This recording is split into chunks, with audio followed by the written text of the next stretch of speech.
mostly Chinese. Okay.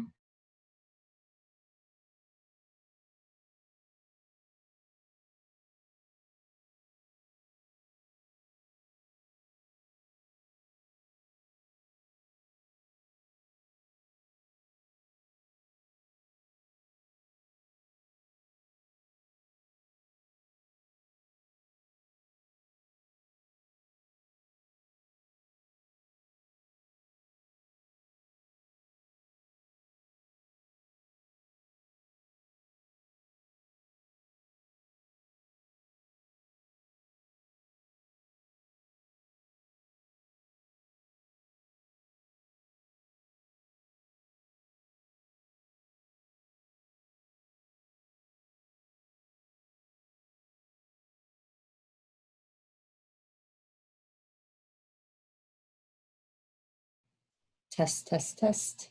Okay.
Welcome to Localization Manager Core Competencies 2019 survey results. This is a public version of a webinar series that we're doing on our 2019 LMCC survey.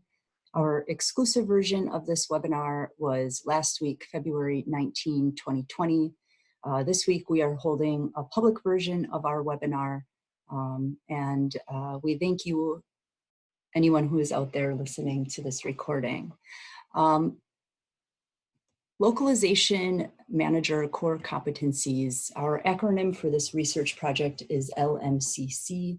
My name is Elena Brandt. I am Assistant Professor of Professional Practice in the Translation and Localization Management Program at the Middlebury Institute of International Studies at Monterey. I've got some wonderful research assistants who have also contributed a great deal to this project: Xiaofu Dong, Vanessa Prolo, and Chang Qian. So you can see sites.mis.edu/LMCC to access more of our research on the competencies of professional localization management. So to begin our presentation, we will first make note of the fact that the localization industry is entirely self-regulated.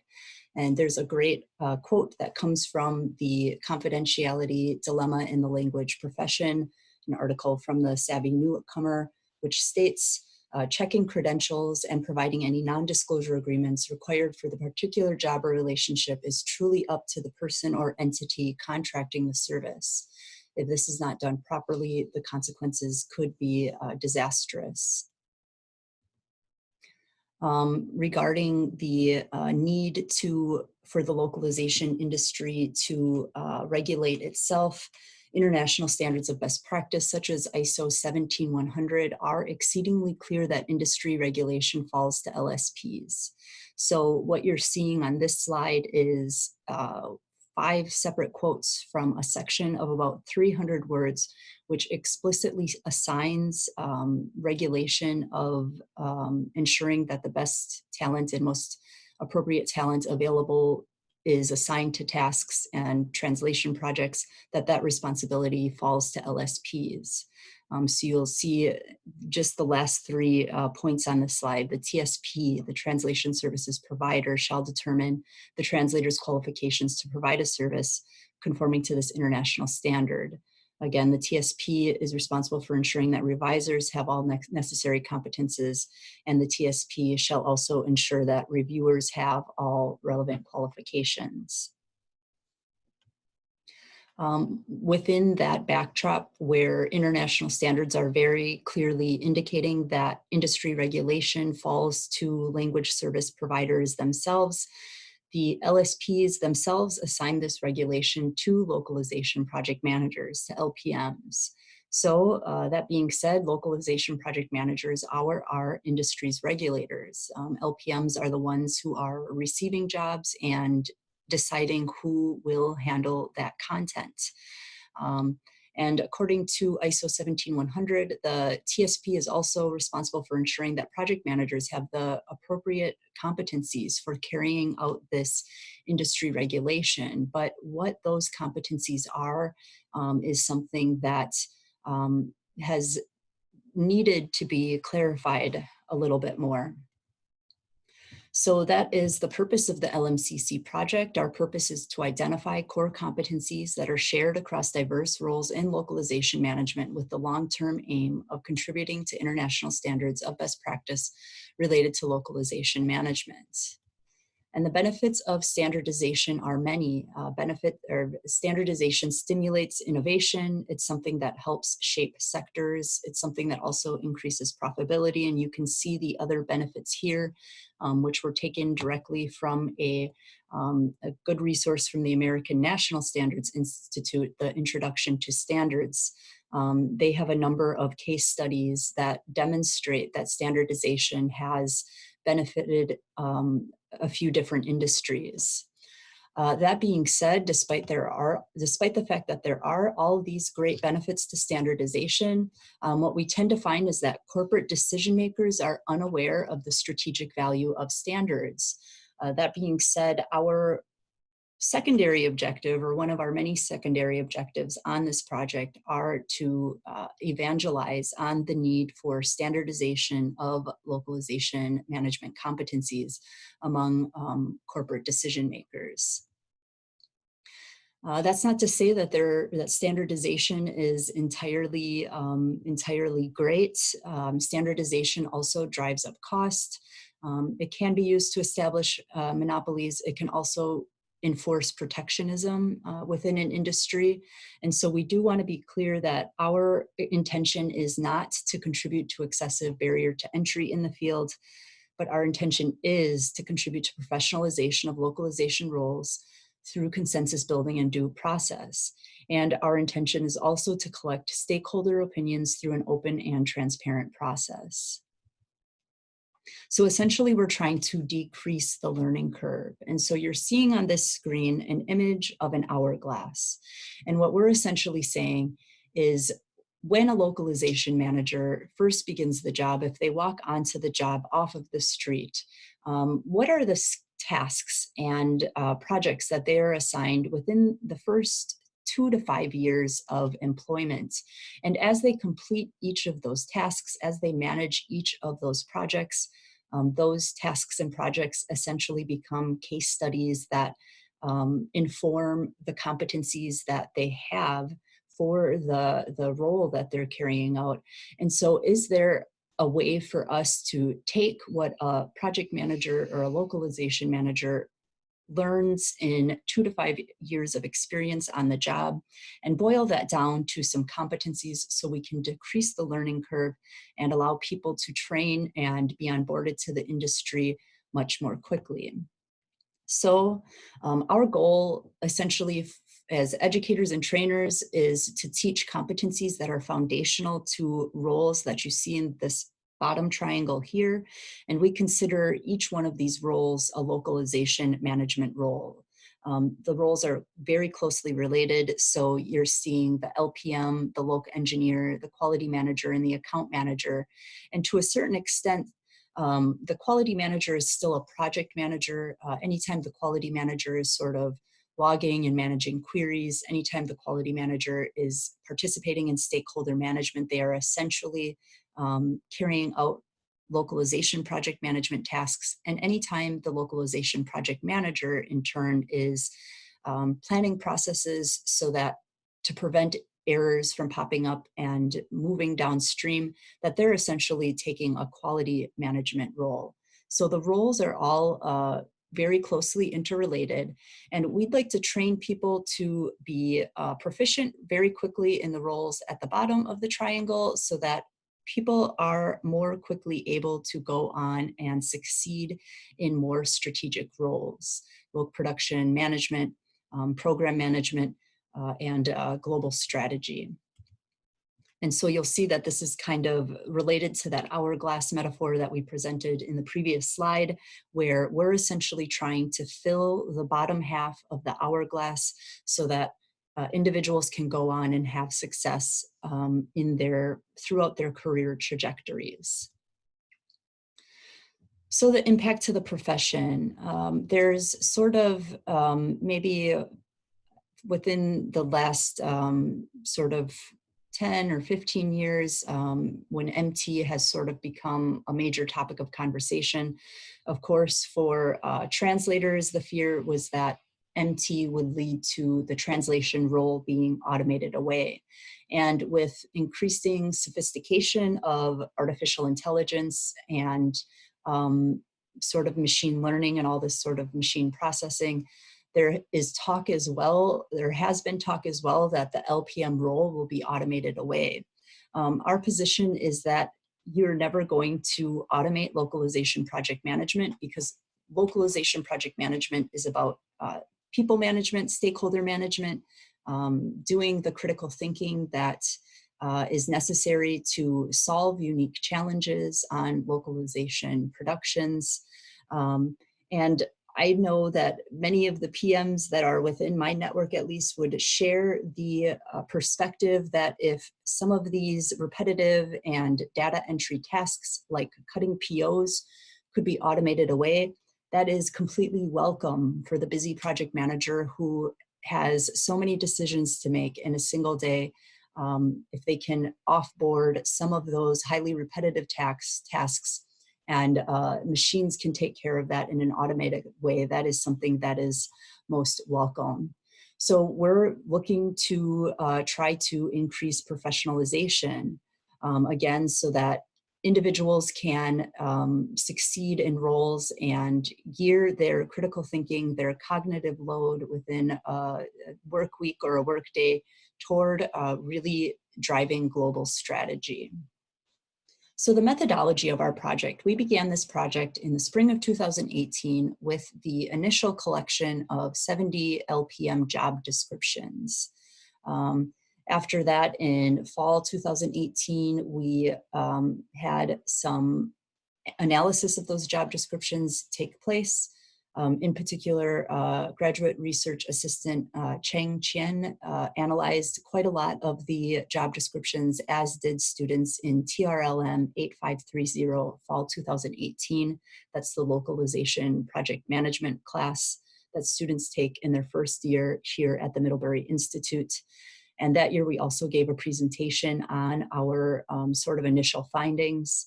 After that, we moved on to capacity building. So in the spring of 2019, we established a corpora within the Middlebury Institute of International Studies at Monterey, in which we are now housing the job descriptions that we are, for which the collection is ongoing.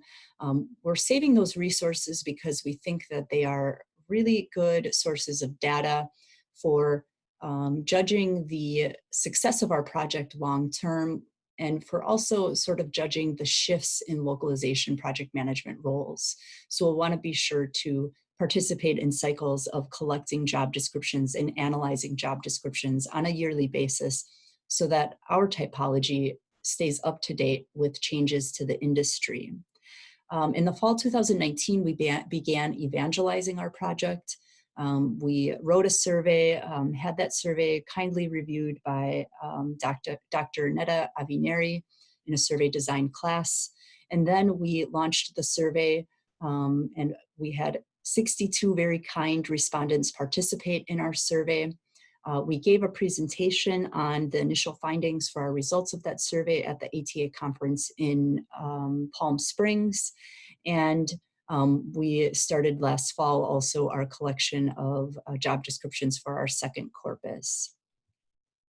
So when developing our typology, we based our work on the MQM typology, the multidimensional quality metrics typology that I'm sure many of you are familiar with. So as you can see here, the MQM typology is established based on dimensions and related error types. So similarly, we've established our typology with 7 major dimensions that you see pictured here. The dimensions are management, language, culture, and communication, research and critical thinking, contextual, guilt, that's globalization, internationalization, localization and translation, technology, and technical. I'll go ahead and show you as well the full version of our typology here. So this is the full version of the typology, and it looks pretty simple when we take a first glance at it. But as you can see, when we start to expand these different dimension areas, you can see many related competencies being associated with each of the dimensions. So once we had these competencies and dimensions, we were able to build a survey of industry participants or of industry professionals in order to sort of check our work. We wanted to find out, what do industry practitioners think about what we are saying about localization competencies. And you can view this full concept map, this full competency map by visiting our website, sites.mis.edu/LMCC. So moving back to our presentation.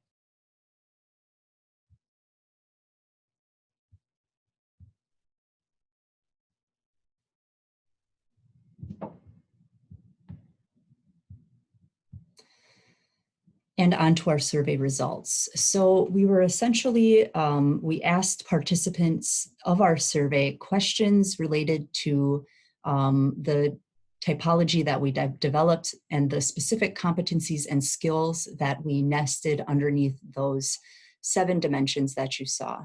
And we thank our survey participants so much. We had 62 participants from around the world. You can see that about 60% of our participants came from the United States. About 20% of our participants came from Asia. That was probably most likely China. And then we had participation from other regions in the world as well, such as Latin America, Western Europe, and Eastern Europe.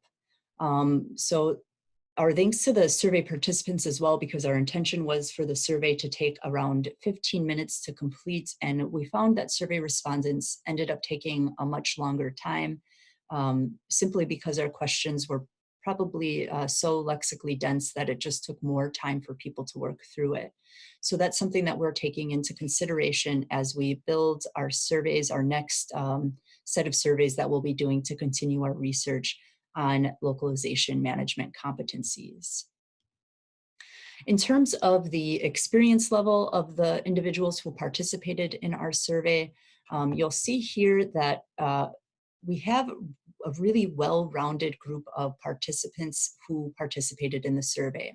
So around 43 of our participants had over 10 years of experience, and around 70% of our participants have over 5 years of participants.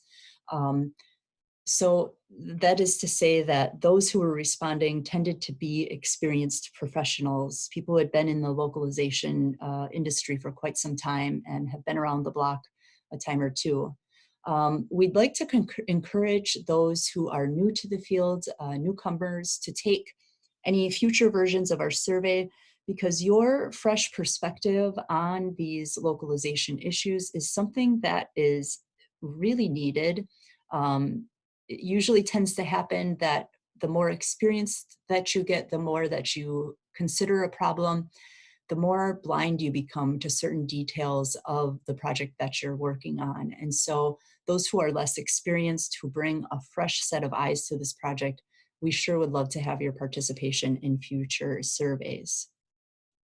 So now we'll go on and discuss the dimensions. So these were the top level dimensions of professional localization management practice. And so survey respondents were asked to rank these dimensions according to importance on a scale to 1 to 5, with 5 being the most important. You can see that management was ranked number 1, research and critical thinking, number 2, intercultural communication and collaboration, number 3, where other sort of technological and technical skills ranked lower. Now, this is entirely in keeping with advice that Winnie Hay often gives. Winnie Hay is a career advisor here at the Middlebury Institute and an industry veteran who has, done so much to shape the industry. And what she often says for those who are asking what sorts of skills they need to develop in order to enter the industry, what she often says is that when it comes to competencies, what employers are looking for, of course they want you to have the technological skills. Of course they want you to have the technical skills, but you don't get any sort of special bonuses for having those skills. So for those who are sort of preparing and trying to build the competencies necessary to practice as a localization manager, don't take the ranking of technology, for instance, to mean that that's not a skill that you need to develop. It certainly is a skill that you need to develop, but that's a basic enabler to entering localization management. And you should definitely work on developing other more soft skills in communication and research and critical thinking. I'd like to pause for a moment as well and thank graduate research assistant Xiaofu Dong for putting together this analysis of our survey. So all the slides that you're seeing at this point, all of this analysis was research and analysis that he conducted. And so our thanks to Xiaofu for putting this together. On to the specific competencies. So you just saw a broad overview of each of the 7 competencies or 7 dimensions rather, that we identified. And so now we're going to take a look in a little bit more detail each of those competencies. We're going to take a look at each of those competencies.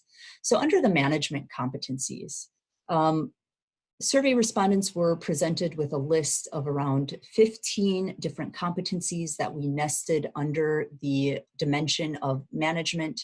And you're seeing here, of course, project management ranks number 1 on the list. That's no surprise. Sort of the questions that you have to ask yourself when it comes to project management ranking first, however, is that, or sort of what is project management? Project management is incredibly difficult to define, especially when you start to break down localization management competencies and you start to identify other management competencies such as account management or stakeholder management, which are closely related to project management. So it just becomes, you need to have sort of a finer tuned approach in identifying what are the actual characteristics of project management that people are imagining that individual needs to have in order to have the project management competency. Ranked number 2 was process best practices. Number 3, risk management. So again, this sort of outlines the fact that sort of more critical thinking skills and ability to plan processes so that they prevent errors from popping up and passing downstream. This is really what people are looking for. Looking at that terminology management ranking, the rank of 11 out of 15. So when looking at that ranking, I'd again like to point out that this survey perhaps serves as an important barometer of where we're at in the industry. Even within our own industry, we're seeing from this survey that terminology management is something that is undervalued, while research into standards of best practice shows very clearly that if you are not managing terminology, if you do not establish specification forms, you're going to have a really hard time producing a quality product. So seeing terminology management rank this low on this list is not an indicator that terminology management is not important. Rather, it is an indicator that we have a long way to go in terms of educating ourselves on what are the important competencies that a localization manager needs to have in order to be successful in the projects that they contribute to. So that's what you're looking at on this slide as well. I'd point out as well that style guides are something too that are incredibly important to localization best practices. Establishing a really good style guide is something that it seems like it's a little bit misunderstood. In my experience, the style guides that I have tended to see have concentrated more on the mechanical side of language, such as what the format of dates should be, what the format of measurements should be, should they be metric or empirical. These really are more mechanical recommendations than stylistic recommendations. I would consider stylistic recommendations to be something to include, for example, whether overt or covert translation should be used on a project. Understanding overt translation to be a type of translation that does not try to hide the fact that it's a translation. Many understand overt translation to be more of a literal translation, and covert translation to be a translation that does try to hide the fact that it is a translation, something more closely related to transcreation. So style guides are definitely an area of localization best practices that could be developed a little bit further in the industry as well. On to our next dimension, research and critical thinking. You're going to see here participants were asked to rank the following research and critical thinking skills on a scale of 1 to 5, with 5 being a very necessary sort of competency and 1 or 0 being a completely unnecessary competency. You can see that decision-making and problem-solving are 2 incredibly important competencies according to our survey respondents, followed closely behind by critical thinking. Research, while it ranked lowest, was still prioritized by survey respondents, in that all of these different competencies received scores of 4, above 4. In terms of intercultural communication and collaboration, so we asked survey respondents, or we presented survey respondents with these 4 statements. Again, survey respondents were ranking these statements on a scale to 1 to 5, with 5 meaning very necessary competencies. You can see the results here with cultural awareness receiving the highest score, and cultural sensitivity following close behind. Also ranked really highly was the ability to evangelize on localization needs in a way that will get the diverse stakeholders with whom someone is working with to act upon the recommendations that are being made. So the ability to evangelize, I think something that we are all constantly discussing in this industry, is the fact that client education is something that is ongoing. So the ability to make sort of compelling arguments to make one's case for localization is something that is a very important competency and skill. This next question was a potentially more controversial question that we asked survey respondents. And as such, we followed the best practices in survey design of nesting this question toward the end of our survey. We didn't want our survey respondents to be biased, to encounter this question at the beginning of the survey, and if they felt strongly one way or another, we didn't want sort of encountering this question early in the survey to be something that would bias the rest of their responses. So we nested this one closer to the end. You can see that this one deals with with bilingualism among localization project managers. And we presented this statement to the survey respondents. We said to them, developing at least a limited performance level in another language is necessary to practice professionally as a localization manager. So only 27% of survey respondents disagreed with that statement. They were ranking their agreement or on a scale of 1 to 5, with 5 being completely agree and 1 being completely disagree. You can see that around 60% of our survey respondents agreed that at least having an ILR level 2+, a limited performance in a second language is necessary for the professional practice of localization management.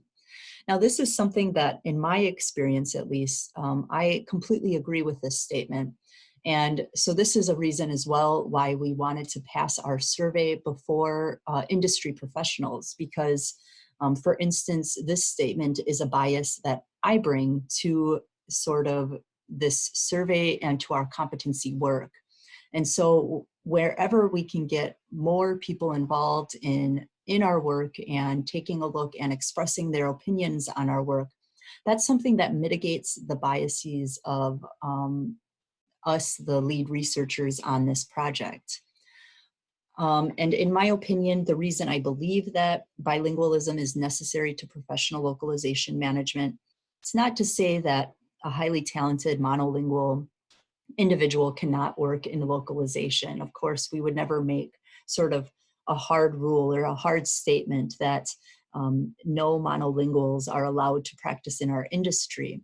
But what I have noticed is when working with project managers in the past and when talking with project managers is that those project managers who are monolingual, let's say, as long as we're in the United States, let's say they're English speakers, for instance, those project managers who are monolingual tend to see translation as a easy equation of 1 + 1 = 2, right? Almost like a machine translation sort of mentality where they think that you can just put the content from one language, give it to a translator, and they'll convert it to a second language and the exact same meaning will be conveyed. There should be no problems. There should be no sort of systematic difference among cultures that need to be accounted for, systematic differences in language that need to be accounted for.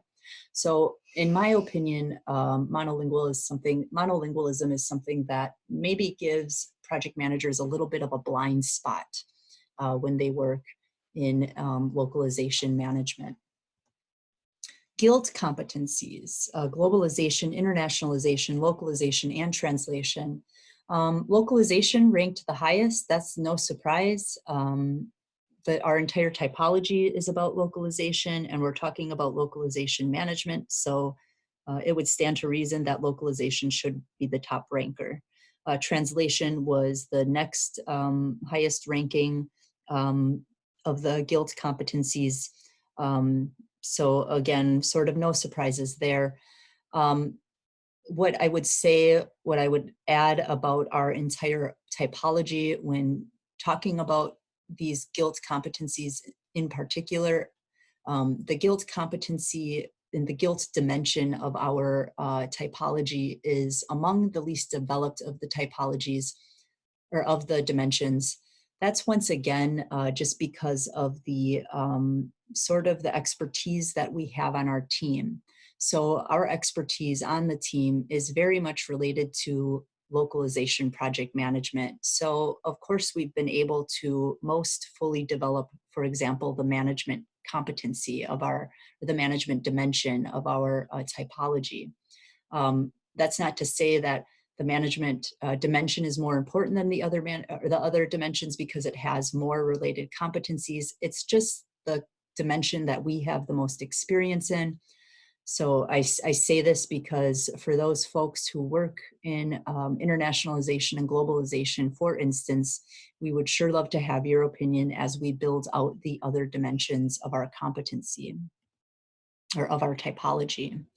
The technological competencies, so our technological dimension. You can see here, and you won't probably be surprised to see that CAT, computer assisted translation, ranked the highest and was tied with TMS. Technological literacy ranked very high as well, as did project management applications. So we had a number of ties there with communication platforms coming in at 5.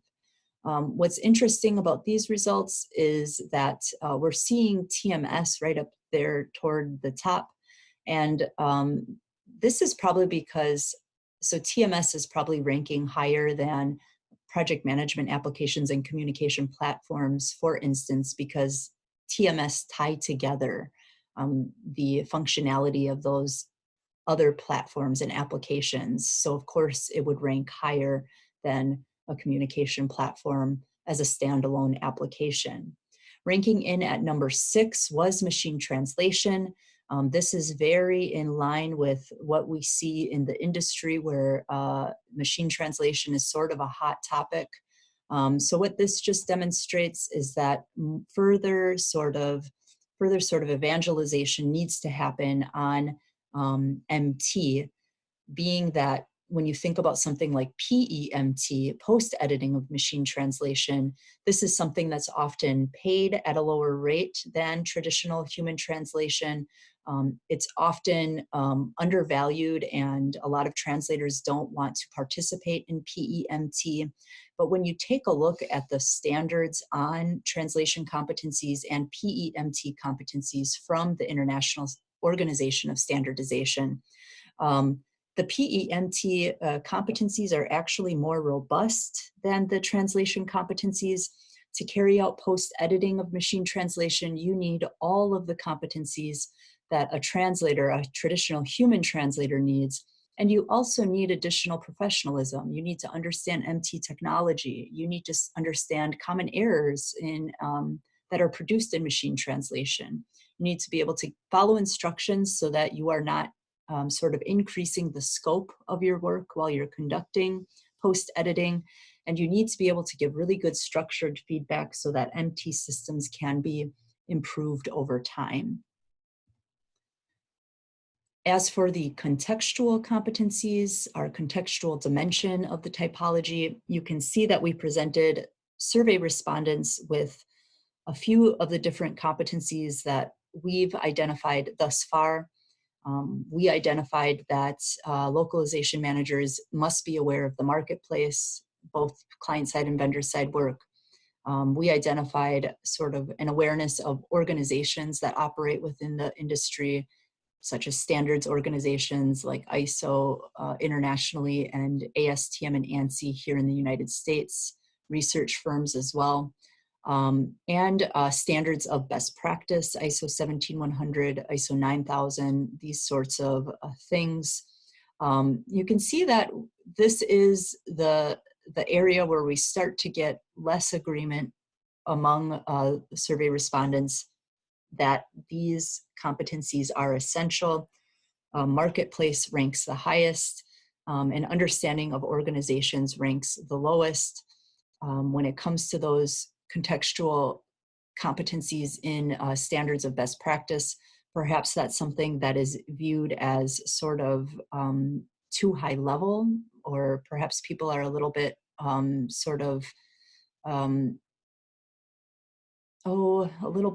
people tend to be a little bit, people tend to not really maybe see the benefits of theory to practice, so that might be why standards have ranked a little bit lower.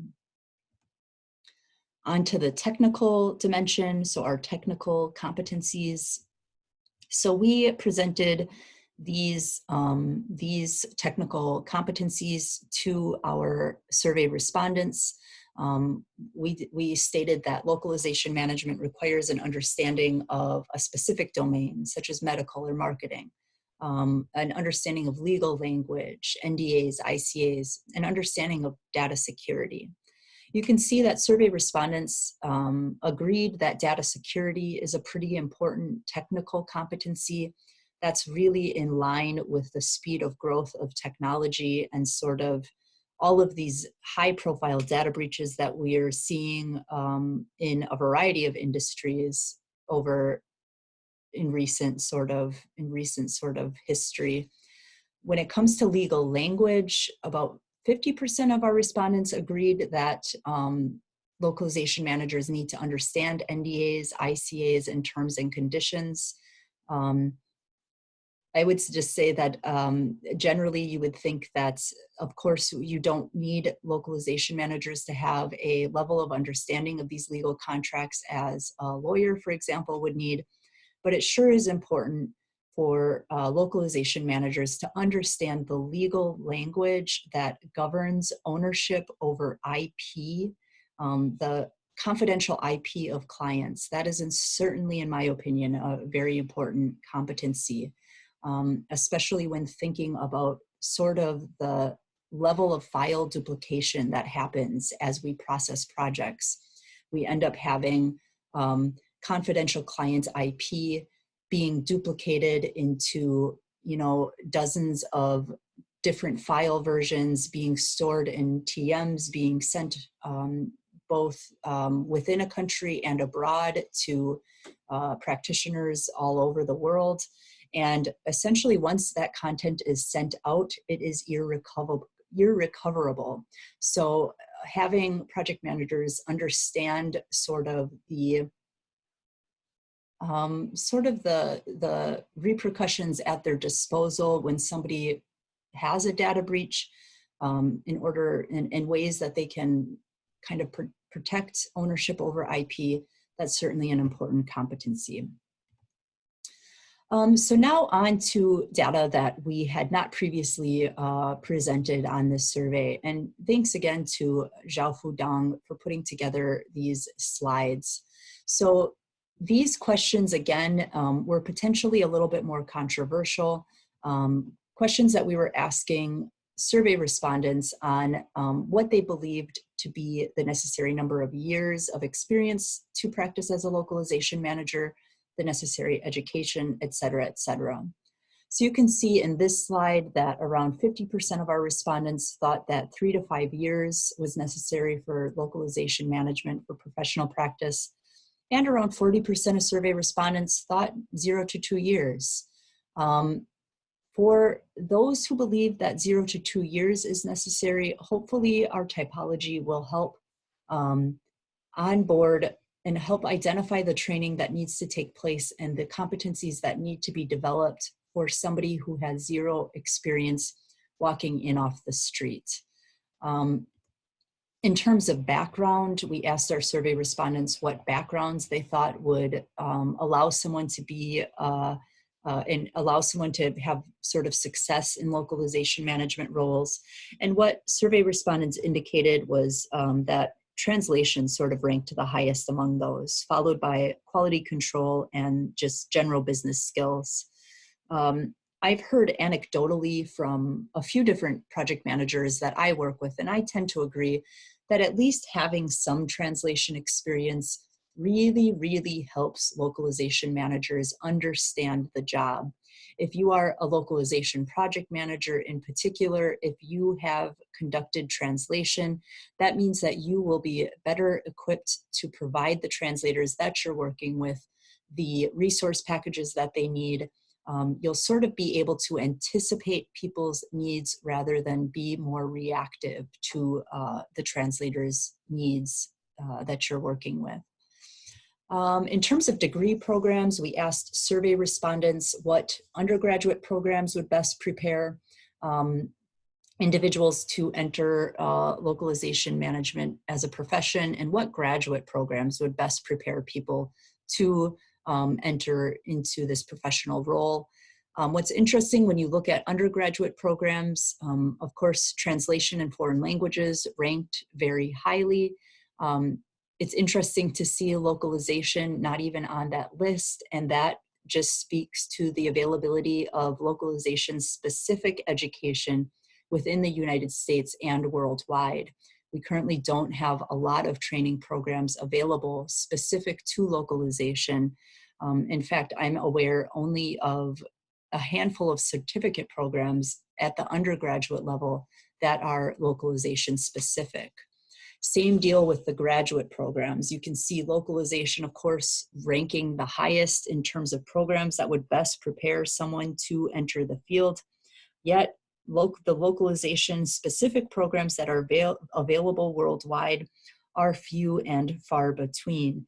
So this indicates that if we are really wanting to train and prepare localization professionals to help us sort of seize upon the economic opportunities being presented in a global landscape where individuals are demanding customized content in their language, we need to find other ways to get people trained. The trajectory of our project. So last semester in the fall of 2019, we collected our second corpus of job descriptions, and students in the advanced localization project management currently running in this spring 2020 semester at MIS have analyzed that data. Graduate research assistant Cheng Qian is now taking that analysis that advanced localization project management students did and incorporating it into version 5 of our typology. We'll certainly be giving a report of the shifts to our typology based on that work. Our next intentions are sort of continued in evangelization. This webinar, of course, and this webinar is the last sort of speech we'll be giving on our 2019 survey. We're preparing a report of this survey now as well. We intend to publish that report and make it publicly available to the localization industry. So that's something that anyone will be able to access, and then we will consider our work on the 2019 survey complete. So our next steps are going to be the introduction of podcasts, and then we're also going to be working on mini competency surveys. So I said earlier in this presentation, or I expressed a great deal of gratitude for those who took our survey, knowing that it took individuals 30 to 45 minutes to complete the survey. We had 62 respondents, and so that was not a high enough number of survey respondents for our data to be conclusive, although it did give an important temperature check on how our typology might be received by the industry. So really, we're going to be looking to get more participation so we can get conclusive data on each of the dimensions that we've identified for localization management competencies. So we'll have 7 mini surveys that should take, and we'll plan them to take no more than 7 to 10 minutes. So 1 survey per dimension area.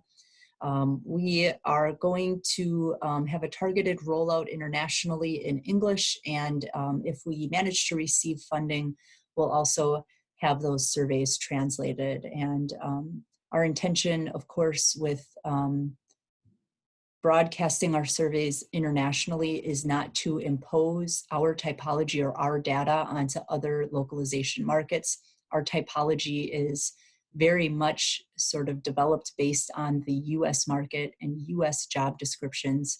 So we wouldn't want to impose our data from our US data on other markets, but we will certainly be interested to hear what other markets think about our typology. So just some overall risks and opportunities for our project. Again, there is explosive growth in language access needs, rapidly evolving technology, and we just simply within our industry do not have enough training programs. We do not have enough trainers. And so these are sort of major gaps within our industry, major gaps in talent that need to be addressed if we intend to remain competitive, if we intend to be able to seize upon, again, the great opportunities being afforded by this global demand for language content in one's own language. We've got a long way to go to prepare our industry to be able to respond adequately to that demand. I guess at this point, I'll sort of start my conclusion with the note that the CSA in their paper on the localization maturity model, they state that now is not the time for our industry to respond adequately, but respond brilliantly. I completely agree with that statement. And I hope that we are all able sort of to pool our collective energy and resources together in order to come up with solutions for getting individuals trained, getting the practitioners that we need, the bilingual practitioners in particular that we need into the fold in localization management competencies. So again, we can remain competitive in highly competitive global markets. So we hope that you will consider participating in our LMCC competency-specific surveys. When you participate in those future surveys, you'll later get access to more nuanced data and analysis of the survey you participated in. You'll also receive an invitation to attend a public webinar on the results of the surveys. And of course, we'd consider your help as something that helps to contribute to the ongoing professionalization of our industry. So I'll take sort of these final minutes to thank our contributors. Thank you again so very much to survey respondents. We greatly appreciate your time and your effort looking at our research. Thanks so much to graduate research assistants Xiaofu Dong, Vanessa Prolo, who is now authoring our report on localization management competencies, our narrative, the narrative form of sort of these presentations and data that we've been presenting. And thanks as well to Cheng Chien, who has carried out a lot of the typology work on this project. There's so many more that we would like to thank. You can see specific people listed there, and you can also see contributors to the project by visiting our website. If you have any comments on our research, we would sure love to hear it, and there are many ways that you can connect with us. You can email us at lmcc@middlebury.edu. You can visit our website, sites.miss.edu/LMCC, or you can connect with us on LinkedIn, Facebook, and Twitter. Thank you so much, and stay tuned for future research.